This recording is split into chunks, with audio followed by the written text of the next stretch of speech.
Sococim. gan gi baax na ci gune kër gi muus mi baax na ci kër gi ne saa yu ko tuddee waxaale ko say soxla gan gi baax na ci gune kër gi ne lu fi reer ñi foog ne Sococim.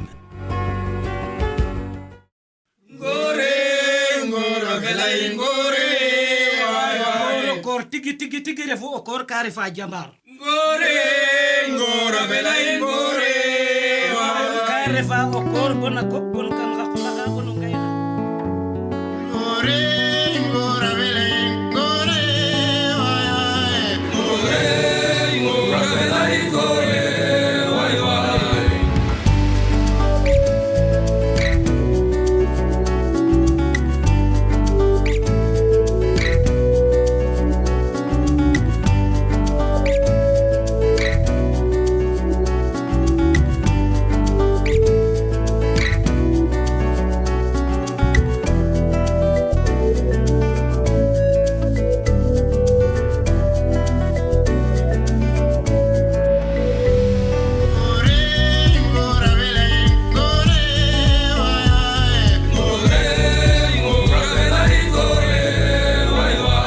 Depuis 1948, Sococim construit le Sénégal.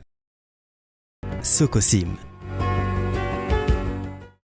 jërëjëf mbokk yi ci ni ngeen ànd ak ñun seen télévision Futurs Médias dal leen ak jàmm ci émission Sama Kër l'émission qui vous parle de logement qui vous parle d'habitat qui vous parle de construction et qui vous parle également de lépp lu ñeel mbirum tabax maa ngi ko doon ñaan ci début d'année nee naa yàlla nañu yàlla may kër ndaxte kuy kër-kër yi rek kër nga soxla moo tax nag tey dañoo tànn kon sekk waxtaan ak ñi nga xamante ni ñoom ñoo ñu mën a gunge teg ay politique yu mucc ayib ba ñu mën a kon daal di rek jot ci li nga xamante ni moom mooy logements sociaux yi chaque jour dama koy tamit fàttali président Bassirou Diomaye Faye dafa ne 2025 mooy année du logement social donc à la kul al il faut que ñu daal di waxtaane lu jëm ci wàllum accès au logement alors un réel plaisir aujourd'hui de recevoir le directeur général de la construction et de l'habitat Moussa Tine donc moom la ñuy dalal ci plateau bi DG ñu ngi lay nuyu bu baax a baax. jërëjëf maa ngi lay nuyu di la sant. di la gërëm ci invitation bi. ci invitation bi. waaw DG yow da ngaa yaru torop. ah noonu la ñuy yaree. noonu la ñuy yaree walaay. lu baax la. waaw loolu moom lu baax la. waaw macha allah. ndax te nag milieu bi sax boo si nekk il faut nga tey. foog nga tey ndax dafa nekk milieu boo xamante ni dafa complexe dafay laaj xarante dafa laaj ak xam-xam ak mën-mën te ak dallu. waaw. te yow surtout architecte nga lépp day structuré. lépp lay structuré architecte moom loolu lañ ko xamee. organiser coordonner mbir yi jaar ci yoon ñu mën a tabax li ñu war a tabax daal comme ni ñu ko dénkee. en tout cas un réel plaisir mu nekk kon suñu première émission Sama Kër chaque jour dama koy wax partenariat la bu nekk partenariat historique ci diggante émission Sama Kër ak Dalweb jori ngi ñu dénk wàllum tabax mi parce que c'est important bu ñu amee information ñun ñu mën leen jukkil information boobu ba ngeen mën ko rek daal di comprendre en tout cas di la remercier bu baax a baax ci nangu bi nga nangu tey ñëw émission Sama Kër. ñoo ko bokk. maa ngi remercier ci invitation bi te souligner tamit moom moo nekk sama première sortie depuis bi ma installé au mois de septembre. kon primeur bi mën nga ko jox daal. tout à fait léegi nag di ci sant di ci gërëm. ci confiance bi chef de l'État Bassirou Diomaye Diakhar Faye son excellence bi ñu accordeel en tout cas ñu ñëw ñu accordeel en confiance bi ñëw tamit di sant di gërëm en tout cas le premier ministre. le ministre de Moussa Bala Fofana. ak di gërëm tamit le secrétaire d'État Oumar Talla Ndaw. c'est bien gërëm yi c'est important. ndaxte ku la jox confiance jox la poste bu am importance comme bi nga yor faw nga gërëm leen. alors liggéey bi fan la toll ci jamono ji. waaw liggéey bi xam naa ne nit ñi daal ñi ngi laaj ñi ngi xaar. waaye balaa ñuy mën a dugg ci liggéey bi foog tamit ñu xam ne mbirum tabax ak mbirum construction lu complexe la.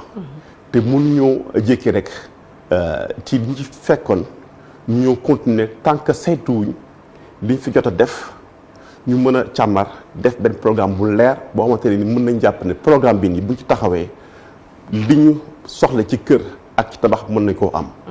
te loolu balaa ñu ci mën a sori mooy déjà ñu saytu càmbar li ñu fi fekk. mais surtout ñu xoolaat base u écosystème de construction. surtout loolu. parce que wàllu tabax dafa nekk juste aboutissement. benn structure de base benn écosystème de construction bien organisé où chacun va jouer ku ci nekk day am benn rôle bu ce rôle booy jouer mu nekk benn contribution am na loo xamante ne état bi moom moo koy def am na loo xamante ne promoteur privé bi ñoo koy def am na loo xamante tamit bu mooy sénégalais yi ñoom ñooy tamit ñoo am seen appréciation loolu lépp bu ko tënkee yaakaar naa ne bu ñu ko tënkee taxaw ci ku ci nekk taxaw fa nga war a taxawee mën nañu am tamit yaakaar ne dinañ mën a en tout cas réaliser logement yi donc ñu ngi ciy liggéey ñu ngi comme ni ñu ko suñu kilifa yi dénkee ñu ngi liggéey ci loolu ci saytu programme bi ñu ngi liggéey tamit ci projet yi war a ñëw ñu xool nan la ñu mën a en tout cas def suñu kéemtalaay kattan ba xamante ne Sénégal lépp loo xamante ne wàllu logement dana ci mën a am accès te lu mu gën a wasaare lu mu gën a en tout cas couvrir territoire bi. li nga wax dafa am solo sànq maa ngi lay tooñ ci début bi ne la da nga yaru nga ne ma loolu ci si liggéey bi la bokk ndaxte comme ni nga ko waxee architecte nga donc structuration yow nga soxla li nga xamante ni moom mooy logique te ngeen yegg si foofu ngeen càmbar li nga xamante ni loolu ngeen fi fekk mais également ngeen mën a teg benn politique bi nga xamante ni politique la boo xamante ni du donc poudre aux yeux c'est-à-dire que du nekk utopie day nekk li nga xamante ni boo leen ko càmbaree wax ko lu ngeen di def la. dëgg la projet dafa am nu muy tëddee. il faut que ñu génn ci cadre tout simplement politique.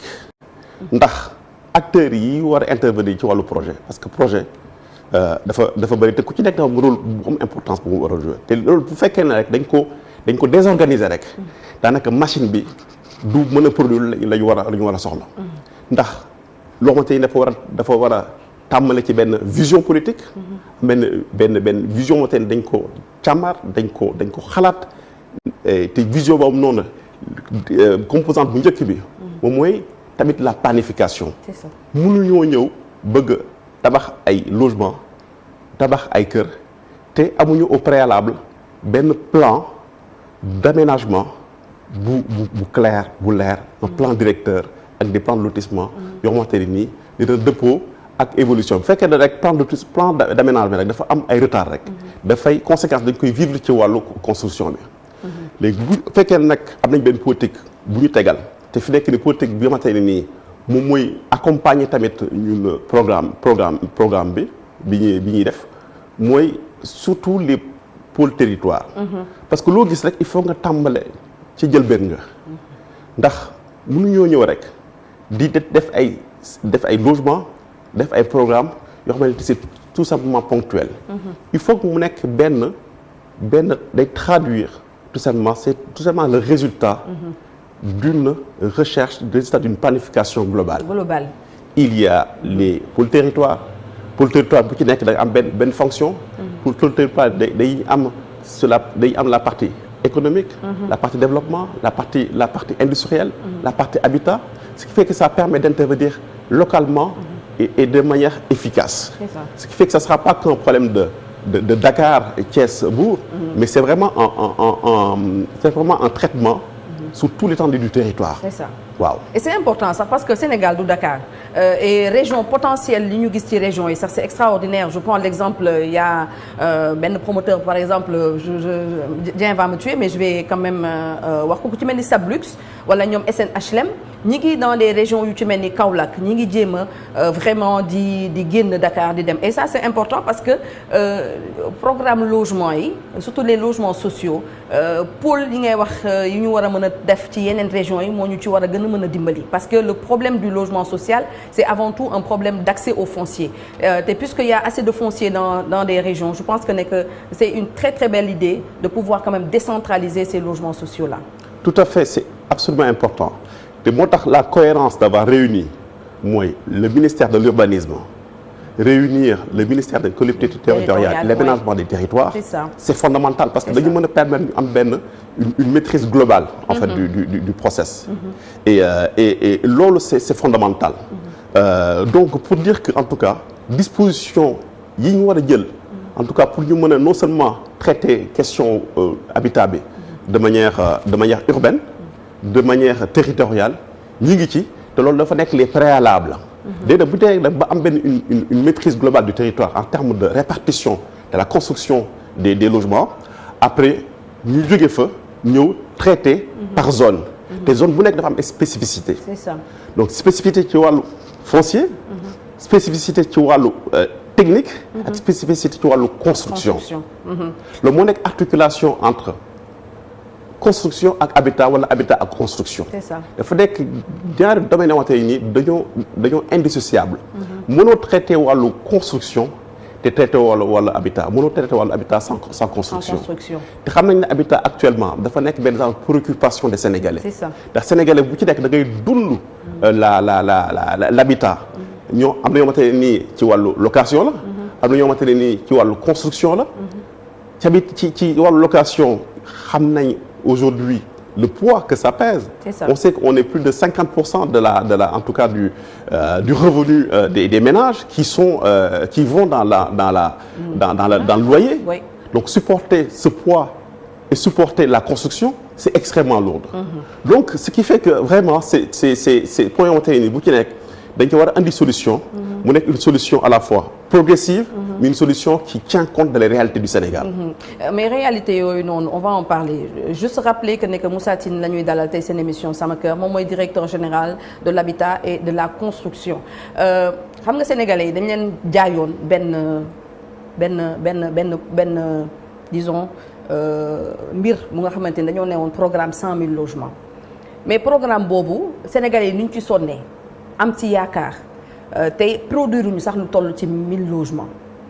mu nekk benn mirage bu nga xamante ni dafa saupoudré ci bëtu sénégalais yi mu nekk li nga xamante ni loolu mooy dëgg tey ngeen ñëw ne lu jëm ci 5000 logements ba léegi mën na nekk am na sax ay promoteurs yu bëri yu am ay jafe-jafe donc yi nga xamante ni dugg nañ ci programme 100 000 logements yi tey ils sont endettés jusqu'au cou loolu aussi moom mooy réalité bi donc aujourd'hui yéen a ngi liggéey pour loolu mais est-ce que tamit yaakaaru leen ne lu jëm ci wàllum logement mbirum location vente moo koy gérer comme nañu ko waxee industrialiser le secteur de la construction mais également gën a may doole SAFRU pour mu mën a aménager du foncier te ci aménagement foncier boobu ñu mën a jox sénégalais yi ñoom ñu mën a tabaxal seen bopp tout en sachant que ne ko autoconstruction moo gën a bëri ci suñu culture ñun. Effectivement Dieynaba effectivement du ma mën a sori trop ci. programme bi ñu nekk di tëgg pour sénégalais ñi ngi ciy liggéey sori nañ ci lool te bés bu jotee rek ñi ci war a wax dinañ ci wax ndax dafa nekk loo xamante ne nii du wàllu rek directeur général de la construction et de l'habitat parce que ñun suñu rôle moom mooy la mise en œuvre de la politique de la promotion bu habitat ak bu construction ñu ngi ciy avancé te incha allah rek yaakaar naa ne bu yàggoo rek danañ ci wax ak sénégalais yi mais ma ñëw tamit confirmer la li ngay wax ci wàllu ñi ngi war a dooleel. ndax SAFRU dañ ko war a dooleel loolu moom c'est une lu ñu war a def la mais tamit ñëpp ñoo xamante ni dañuy intervenir. ci wàllu habitat bi. le fonds de l'habitat social. mi ngi ci on a la SAFRU. on a tamit les promoteurs privés. SNHLM SICAP. ñooñu ñëpp dañ cee bokk. promoteurs privés yi donc ñamate nii jot nañ ci commencé am na xamante ne nii ñi ngi ci intéressé wu. am nañ ay développeurs à l'international ñamate ni ils sont intéressés par le programme qu'on est en train de développer. Et c'est un programme aujourd'hui que liñ ci jot a wane liñ ci jot a wax. gis nañ ne ça a capté l'intérêt en tout cas des établissements financiers. ak des partenaires techniques et financiers. te buñ ci avancé rek incha allah dinañ ñëw fi nii mais en tout cas dooleel leen lu war la. te dañoo war a non seulement dooleel leen mais dañoo war a constituer cette grande famille. boo xamante ni dina mën a taxaw taxaw ci ni ñu war a taxaw ci wàllu construction logement ku ci nekk rôle ba nga war a jouer nga war koo jouer. mooy écosystème bi rek. mooy écosystème bi rek ci wàllu logement. c'est ça parce que écosystème tamit gaa bëgg nañoo tabax parce que li may waxaat rek mooy que bu ñu focaliser wu ci wàllu habitat bi. c'est ça parce que habitat bi résultat la rek ci benn système bu ñu organiser. bu fekkee ne ñun organiser nañ benn système de la construction bu taxaw c'est-à-dire que entreprise yi ñu am ay capacité de construire comme ça se doit. établissement financier yi ñoom ñu def ay produits ñu réaliser ay produits ñu en tout cas ñu offrir ay produits yoo xamante ne nii bancaire dina mën a atteindre surtout le secteur informel. ñu ñëw tamit wàllu bureau d'études yi. architectes yi ñu intervenir dafa war a intervenir léegi ku ci nekk daal dans cette process de construction ku ci nekk la nga war a jouer ko. je pense que loolu dina mën a permettre ñu suñu écosystème mën a taxawaat ndax fi mu nekk nii écosystème bi nañu waxante dëgg. c'est déstructuré. ku ci nekk yaa ngi sa côté notre objectif. te loolu mu nekk. c'est de rassembler la grande famille de l'habitat. ci noonu lañ ci mën a réussir. c'est ça ku ci nekk bu toogee sa wet rek ku ci nekk def la ngay def rek. sans que ñu concerté wu rek wàllu état wàllu entreprise yi. du sotti. c'est dispersé et par rapport à l'industrialisation c'est un point qui me tient à cœur parce que dañuy wax toujours wàllum logement une production à grande échelle mais production à grande échelle boobu noonu ce n'est pas possible man je ne suis pas experte vraiment mais ñi may waxal experts yi may waxal dañ ma koy wax tout le temps on ne peut pas parler d'une production en masse te duñ ci boole industrie yi. absolument dafa nekk évidence en fait. dafa nekk évidence tey moo tax. préalable li ñu war a teg pour ñu réussir le pari de la construction en masse c'est déterminant te ci loolu mooy saytu ñun sunu capacité des ressources naturelles. On est en train de travailler parce que industrialisation moom mooy la maîtrise des matériaux locaux. ñu xool lan la ci mën a utiliser ak lan la ci mën a def. ñu dem industrialiser ko. parce que non seulement dafay gën a développer en tout cas secteur production bi parce que li ëpp ci li ñu utiliser ci wàllu bâtiment les entrants de la construction dafay jóge bitim réew. daanaka ciment nga fi am. tuuti fer ak lii ak laa donc loolu noonu tuuti na lool pour ñu mën a def benn construction te dina mën a accessible parce que ñun suñu objectif principal mooy que lépp lu ñu mën a def rek. mooy wàllu industrialisation mooy wàllu saytu matériaux yi. mooy nan la ñuy def ba coût construction de bâtiment mu yomb ci bépp Sénégalais. commencé ko nag ci logement social. waaw logement social. avec la BTC c'est un truc qui est possible. BTC mu accessible. parce que non seulement dafa nekk loo xamante ni dina mën a permettre mu abordable. mais surtout mu corriger lacune yu construction classique am. c'est ça parce que gis nañu tabaxee dañuy am ay agglo def concevoir la ko d'une certaine manière day tàng. dafay da ngay utiliser climatisation à outrance. c'est ça de éclairage daanaka du côté 15 à 16 nga tay voilà il faut des bâtiments intelligents il faut repenser le modèle. c'est-à-dire il faut que ñu repenser l'architecture. c'est ça il faut que ñu repenser en fait le modèle de construction. ah waaye 14 heures da nga taal lampe. waaw 14 heures nga taal lampe. léegi kër yi moom ak appartement yi moom loolu la mënoo am une pénétration lumineuse. loolu mënul nekk waaw loolu mënul nekk. léegi fi nekk nii il faut que ñu revisiter. c'est ça sunu architecture. revisiter sunu conception des villes surtout l'aménagement urbain. L'aménagement urbain, les villes ñu questionner sur tous ces points-là et surtout particulièrement la construction et l'habitat. C'est ça. Parce que nit ku ci nekk nga foo dëkk. Donc on vit l'habitat au quotidien. C'est ça. ci wàllu dëkkuwaay ci wàllu confort ci wàllu finance. parce que booy fay weer moom da nga ko sentir booy fay sa loyer da nga ko sentir. waaw te ku ci nekk da nga am benn rêve boo bëgg a réaliser. te c'est un droit. mooy ku ci nekk am un logement. am yoo xamante ni c'est de la maison. am yoo xamante ni c'est des appartements. donc. am na solo parce que voilà li nga wax am na solo Moussa Tine je rappelle moom mooy directeur général de la construction et de l'habitat ñu doon wax tey lu jëm ci programme bi nga xamante ni ñu ngi koy tëral ñi ngi ci liggéey pareeguñu buñ ci paree dinañu ñëw waxtaan ak ñun ci émission Sama Kër on va parler également de l'innovation ci wàllum tabax code de la construction bi daanaka pare na dinañ ci gën a xuus pour wax leen li nga xamante ni moom mooy poñ yu ñu revisiter ci biir code de la construction parce que jamono muy dox moom il faut que que ñuy update suñu bopp toujours di gën a rafraîchir donc suñu liggéey code de la construction bi donc c'est pour bientôt. C'est pour bientôt. C'est pour bientôt. On va entrer dans une phase d'application ak de promotion pour que ñi war a en tout cas xam le code de la construction ñu xam ko tamit ñu koy utiliser. Parce que ñun suñu rôle mooy lan mooy que tamit mooy wàllu cadre réglementaire. ñu mën ko revisiter. ñu mën koo faire évoluer le cadre réglementaire. te code de la construction dafay entrer dans ce cadre-là. te il y a le code de la construction aussi il y a le contrôle. C'est ça avec la IGB. Avec l'IGB. Il y a le contrôle donc c'est important c'est-à-dire qu'il faut que ñu xam ne le bâtiment dafa nekk métier bu am ay risques. dafa am métier wante dafa am la wante noonu la war a tëddee. ndax il faut que ñu protéger Sénégalais yi seen investissement. ñu protéger Sénégalais yi ñi nga xamante ne dañuy liggéey dans le cadre de la construction. Donc il faut pas que le bâtiment soit en fait un danger public. C'est ça. Il faudrait que le bâtiment repose désormais sur des bases claires, solides, ku ci nekk respecter cette réglementation. Le code de la construction foofu la noonu la tëddee te dañu veiller au strict respect du code de la construction. Parce que intérêt sénégalais yi la. te moom la nekk sunu devoir te on fera appliquer cette règle comme ça se doit. C'est important en parlant de règles DG j'ai vu que ci yenn dëkk yi nekk au niveau de la sous-région les promoteurs sont agréés tous les promoteurs qui ne sont pas agréés amuñu droit tabax amuñu droit jaay mais Sénégal li ma foog ne que damay jóg rek man tey créer sama SCI commencer tabax donc comment aujourd'hui on peut faire pour réguler ce secteur-là parce que c'est important et promoteur qui veut. Absolument c'est un constat. Oui constat la li ñu constaté ci wàllu milieu secteur de l'écosystème de la construction. moom am dans le secteur de l'immobilier.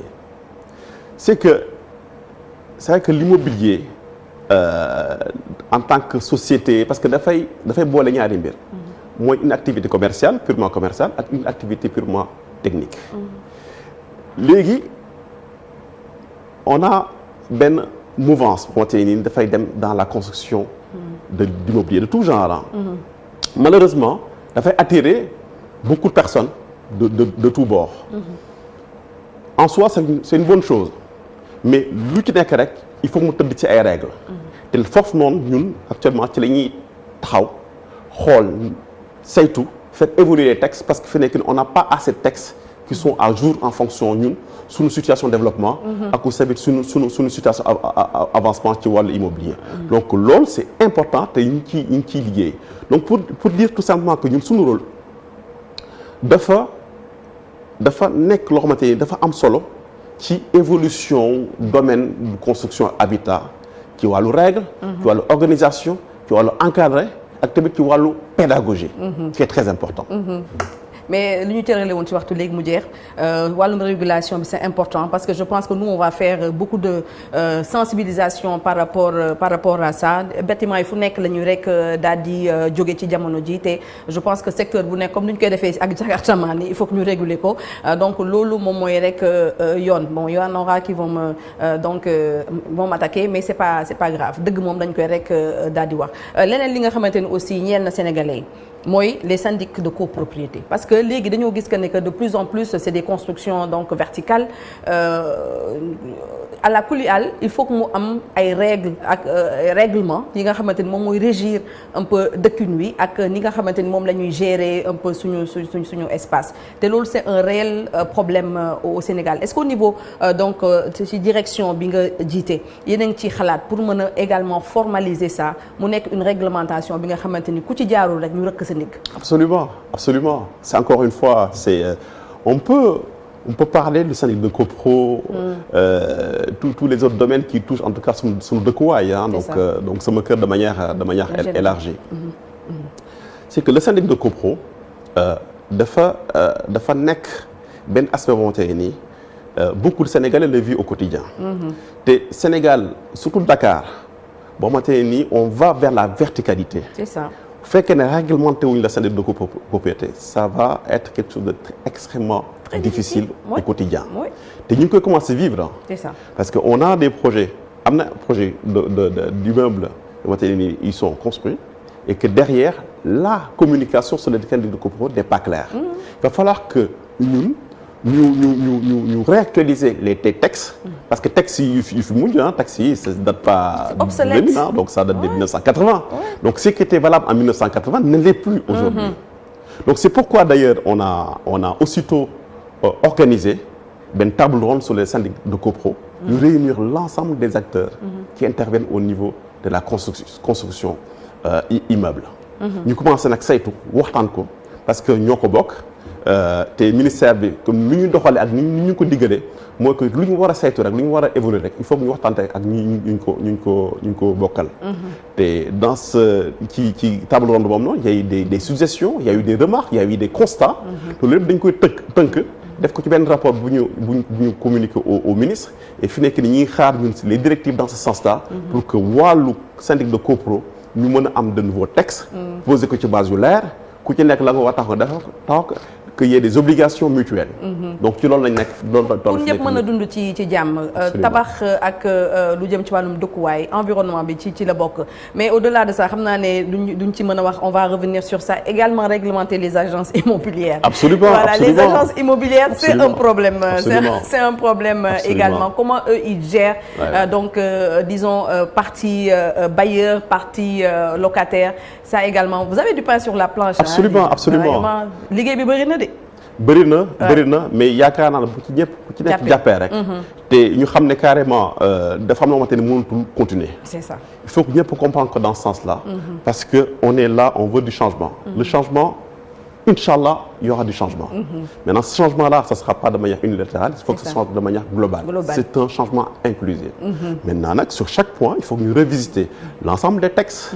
ñu xool la ci dëppoo ak suñu jamono. ñu garder ko. loo xamante ne nii dañ ko cee war a yokk ñu yokk ko ci te incha allah je pense que buñ ci continuer noonu rek secteur yëpp dinañ ci am lañ ci soxla am ci épanouissement parce que lu ñu bëgg rek moom mooy que ku ci nekk fa nga évoluer rek nga am ca la nga fa bëgg ñu xamante ne dañoo bëgg kër ñu mën ko ci am ñu xamante ne dañuy liggéey nekk dans la construction ñu mën koo liggéey ci kaaraange surtout ci kaaraange parce que da bëgg ne carrément ko xamante ne dafay xëy jóge këram dem di liggéey qui rentre sain et sauf à sa famille parce que tout simplement ouvrier bi dem di liggéey lu mu bëgg rek moom mooy sa daan dooleem am lu ma yóbbu këram xelam dal en tout cas merci beaucoup donc Moussa Tine directeur général de la construction et de l'habitat lan mooy ce dernier mot en tout cas di la remercier de l'invitation et puis tamit di la remercier surtout sur l'engagement parce que gis naa en tout cas sur un laps de temps sa engagement ak aussi l'effort bi ngay def en tout cas pour que booster ce secteur qui en a besoin qui a besoin aussi des porte-voix comme la vôtre te en tout cas di dalal xelu Sénégalais yi que ñi ngi ci sori ci liggéey bi ñi ngi ci liggéey wàllu habitat waaye nag lu ci nekk rek il faut que bu fekkee ne bëgg nañ mu sotti rek il faut que ñu teg ko nañ ko war a tegee rek te incha allah Sénégal dañ ci gis ay résultats yu am solo ay jéego yu am solo ci ñor a def en tout cas di remercier en tout cas cette équipe ak ses téléspectateurs. Merci et puis donc le pacte du partenariat est scellé hein. Donc il y a pas de souci. Absolument. On est partenaire. On a besoin de vous. En tout cas merci le message est bien passé. Di le remercier bu baax a baax di wax que ne que ñun moi personnellement je suis une amoureuse de l'habitat donc loolu kenn du ko dindi y a pas de divorce entre nous donc loolu nag day wéy ndaxte ci li ñu nekk dañ ci rek daal di farlu.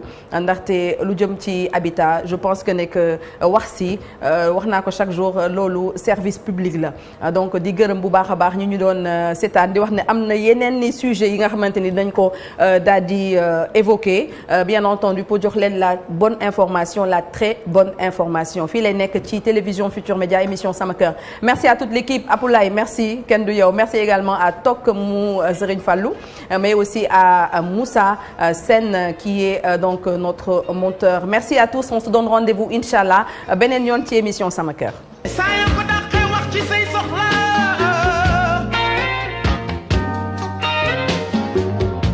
muus mi baax na ci kër gi ne saa yoo ko tuddee waxaale ko say soxla gan gi baax na ci gune kër gi Sococim